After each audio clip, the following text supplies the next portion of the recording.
জঙ্গি টান জঙ্গি নাম দিয়ে ফাজাইলে আমল বইকে জঙ্গি বই বলে, কোরআন হাদিসের বইকে জঙ্গি বই বলে, বাংলাদেশের টেকনাফ থেকে তেতুলিয়া পর্যন্ত যতজন নিরীহ মাদ্রাসার ছাত্র আলেমদেরকে আওয়ামী দুঃশাসন জঙ্গির ট্যাগ লাগিয়ে গ্রেফতার করে রেখেছে। 24 ঘন্টা ভিতর তাদেরকে মুক্তি দিতে হবে।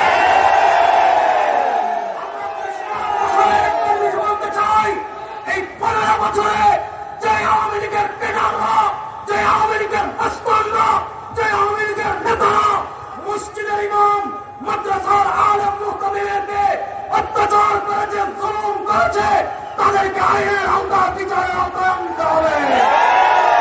যদি তাদেরকে বিচারের আওতায় না আনেন, সোনার বাংলাদেশ কখনো প্রতিষ্ঠা লাভ করবে না।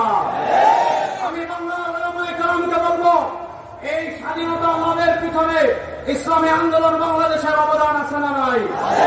সুতরাং আমি একটা কথা বলে শেষ করছি, আপনারা মাহফিলের কথা বলবেন, আপনারা মসজিদের কথা বলবেন, আপনারা জুমার খুতবায় কথা বলবেন, স্বাধীনতার কথা বলবেন, সার্বভৌমত্বের কথা বলবেন, ইসলামের কথা বলবেন, জিহাদের কথা বলেন।